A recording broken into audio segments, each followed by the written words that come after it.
오늘 본문을 여는 말씀은 아름다운 소식을 시온에 전하는 자, 아름다운 소식을 예루살렘에 전하는 자에 대한 말씀입니다. 근데 이 아름다운 소식을 전하는 자가 참 복이 있습니다. 근데 그 전하는 소식의 그 주인공의 이제 하나님의 백성에게 임하실 주님. 그러니까 지금 오늘 말씀 보면 유다 성읍들의 그리고 너희의 하나님을 보라 라고 말씀하고 있어요. 하나님의 백성들에게 임하시는 그런 주님을 보라라는 뜻인데 10절에 보니까 보라 주 여호와께서 장차 강한 자로 임하실 것이요. 자, 이 대목이 이제 예언의 시점을 어디로 맞출 것이냐에 따라서 조금씩 약간의 그런 해석의 미묘한 차이가 있기도 한데, 오늘 이 땅 위에 오신 주님, 주님의 초림에 포커스를 좀 맞춰서 복음을 전하면 이 대목이 굉장히 소망의 메시지죠. 장차 연약함에 눌려있는 그런 이스라엘 백성들에게 하나님이 강한 자로 임하실 것이다. 이제 메시아에 대한 예언에 대한 말씀이라고 볼 수도 있는데, 이 대목 자체가 잘못된 부분 하나도 없죠. 하나님께서 소망으로 주신 약속의 말씀이니까. 근데 이것이 어떻게 성취되었느냐라고 질문을 던지면 조금 심오한 질문이 생깁니다. 그래서 여기서 강한 자로 임하신다, 메시아가 강한 자로 임하신다 라고 이야기를 하니까, 예언이 되니까 이스라엘 백성들의 기대가 영적인 어떤 그런 포커스를 제대로 맞춘 그런 기대감이 아니었기 때문에 굉장한 혼란을 빚게 되었습니다. 그러니까 하나님이 자신들에게 보내주실 메시아는 힘이 있고 권능이 있고, 어딜 봐도 오늘 유약한 모습의 그런 메시아상은 없거든요. 그러니까 굉장히 권세와 당시에 주님께서 오셨을 당시엔 또 로마 식민지에 있던 시기였으니까 권력을 쥐고 로마의 압제, 외세의 압제로부터 해방시킬 그런 메시아를 기대하고 있었죠. 근데 정작 그리스도라고, 자신이 그리스도라고, 메시아라고 나타난 분이, 모습이 그들의 기대와 같지 않았습니다. 정치적인 메시아, 권세가 있는 메시아, 군대를 거느리는 메시아가 아니라 목수의 평범한 모습으로, 목수의 아들의 모습으로 오시고, 그분도 아주 평범한 모습으로 있고, 또 핍박당하고 유약하고 이런 모습들을 보니까 메시아가 저럴 리가 없다. 그래서 영적인 눈이 떠지지를 않으니까 결국은 예수님을 핍박하다가 십자가에 내몰기까지 하게 된 것입니다. 여러분들은 여러분들이 예수님 믿고 나서 여러분들 안에서 어떤 역사를 일으켜 주기를 원하십니까? 예수님께서. 근데 예수님께서 정말 유약하기만 하신 분이었는가? 그분의 구속사역을 이루는 데 있어서 그분의 삶을 묵상해 보면, 그분이 영적으로 정말 강한 분이었다라는 것을 깨닫게 됩니다. 구속사역을 이루시는데 마귀의 권세에 절대 굴하지 아니하시고 시험과 유혹을 뛰어넘으셨습니다. 이기셨습니다. 첫사람 아담과 하와가 사단에게 속아서 실패했던 그 대목을 공생애를 시작하시자마자 성령으로 세례를 받으시고 사단에게 시험을 이기심으로 승리를 선언하셨습니다. 그리고 자신들에게 먼 여행 동안에 기진에서 찾아오는 백성들에게 떡 5개와 물고기 2마리로 5,000명 이상을 먹이시고 배불리시고 귀신을 쫓아내시고 우리 인간의 그 불행의 중심에 있는 영적인 세력들을 호령하시고 자연계를 다스리시고 완전히 드러난 상태에서 그분의 강하심이 드러난 것이 아니라 그분의 사역 가운데 진짜 본질적인 그분의 강하심이 무엇인지를 순간순간 드러내셨습니다. 결국은 인류의 가장 큰 적은 죽음이고 이제 사망 권세인데 결국은 타협 없이 십자가에 오르시고 온전히 아버지께 순종하시고 사망 권세를 이기시고 죽은 지 3일 만에 부활하셔서 온 인류의 적인 최대의 적인 사망을 이기셨음을 선포하셨습니다. 주님의 강하심을 묵상하게 되는 것은 그리스도인의 삶에 보면은 그 삶의 역사하시는 주님의 모습에 겉으로 보여지는 것과 그 안에서 역사하시는 그 주님의 강하심이 어떤 종류인지를 우리가 좀 엿볼 수가 있습니다. 사도 바울의 그 사역의 인생, 그 인생을 보면 주님의 강하심이 어떤 종류의 것인지 우리가 알게 되죠. 주님의 강하심은 첫째로 자신의 뜻을 관철시키시는 그 부분에서 나타납니다. 사도 바울의 그 삶을 보면은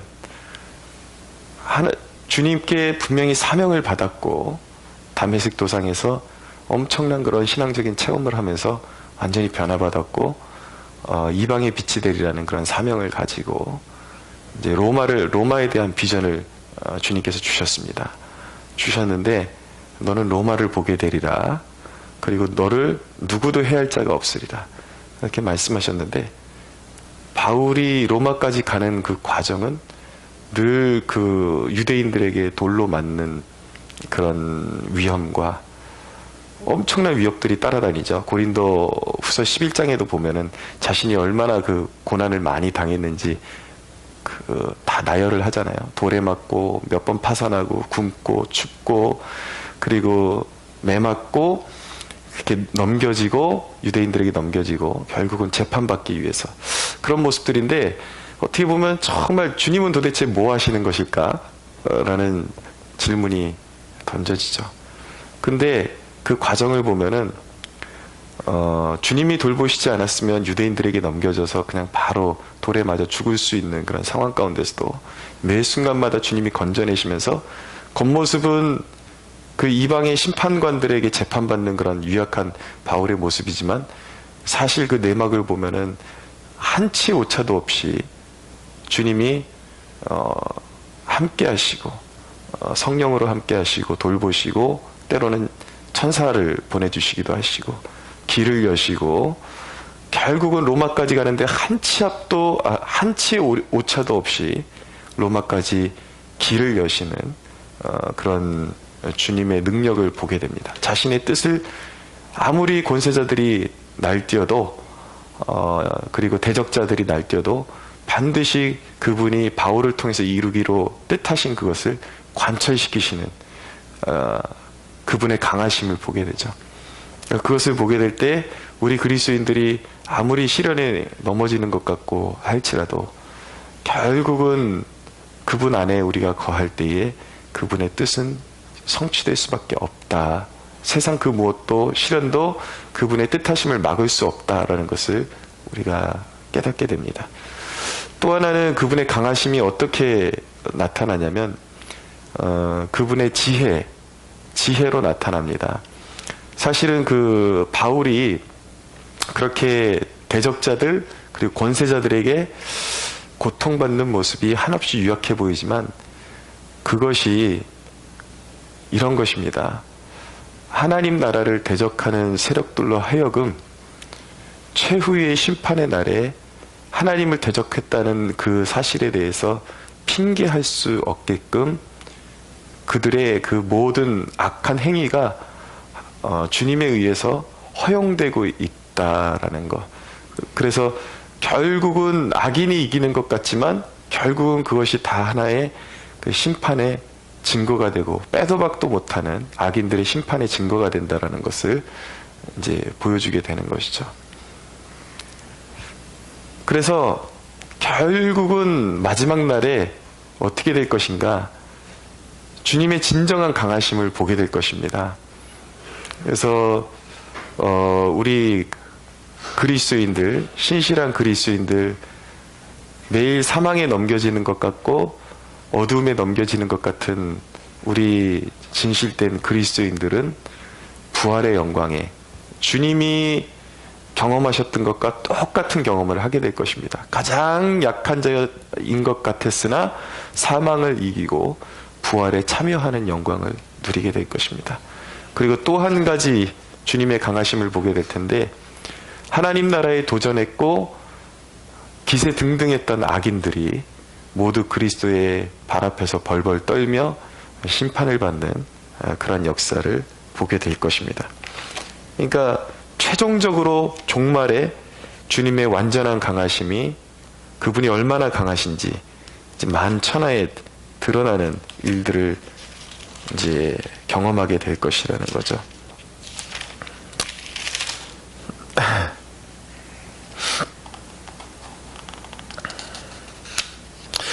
데살로니가 후서 1장 5절에 보면 4절부터 보면 이렇게 기록되어 있습니다.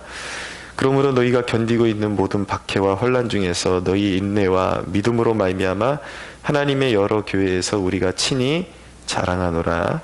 이는 하나님의 공의로운 심판의 표요 너희로 하여금 하나님의 나라에 합당한 자로 여김을 받게 하려 함이니 그 나라를 위하여 너희가 또한 고난을 받느니라. 너희로 환난을 받게 하는 자들에게는 환난으로 갚으시고 환난을 받는 너희에게는 우리와 함께 안식으로 갚으시는 것이 하나님의 공의이시니 주 예수께서 자기의 능력의 천사들과 함께 하늘로부터 불꽃 가운데 나타나실 때에 하나님을 모르는 자들과 우리 주 예수의 복음에 복종하지 않는 자들에게 형벌을 내리시리니 이런 자들은 주의 얼굴과 그의 힘의 영광을 떠나 영원한 멸망의 형벌을 받으리라 라고 말씀하고 있는 것입니다. 자, 그러므로 이 이사야의 예언이 결코 한치도 틀리지 않고 주님은 진정으로 강한 분이시다 라는 것을 우리가 깨닫게 되는 것이죠. 누가 손바닥으로 바닷물을 헤아렸으며 뼘으로 하늘을 쟀으며 땅에 티끌을 되에 담아 보았으며 접시 저울로 산들을 막대 저울로 언덕들을 달아 보았으랴. 누가 여호와의 영을 지도하였으며 그의 모사가 되어 그를 가르쳤으랴. 그가 누구와 더불어 의논하셨으며 누가 그를 교훈하였으며 그에게 정의의 길로 가르쳤으며 지식을 가르쳤으며 통달의 도를 보여주었느냐. 보라, 그에게는 열방의 통에 한 방울 물과 같고 저울의 작은 티끌 같으며 섬들은 떠오르는 먼지 같으리니 레바논은 땔감에도 부족하겠고 그 짐승들은 번제에도 부족할 것이라. 그의 앞에는 모든 열방이 아무것도 아니라 그는 그들을 없는 것 같이 빈 것 같이 여기시느니라. 이 말씀이 우리의 눈앞에 응하는 날이 반드시 올 것입니다. 그분은 강하십니다. 시대가 어두울수록 우리 사역자들이 전도를 해도 벽을 치는 것 같고 그렇습니다. 세상은 교회를 조롱하고 온갖 시스템을 갖춰서 차별금지법이니 또 뭐 젠더 메인스트림이니 이런 이제 주제들을 꺼내고 교회를 공격하고 교회는 만물의 찌꺼기와 같은 상태에서 사역을 하자니 사역자들끼리 모이면 때로는 한탄도 나오고 그렇습니다. 이 어두운 시대에 어떻게 우리가 목회를 해나갈 것인가. 진짜 벽에 부딪혀서 한 치 앞도 나갈 수 없는 것과 같은 상황에 보이지만 마지막 날은 정해져 있습니다.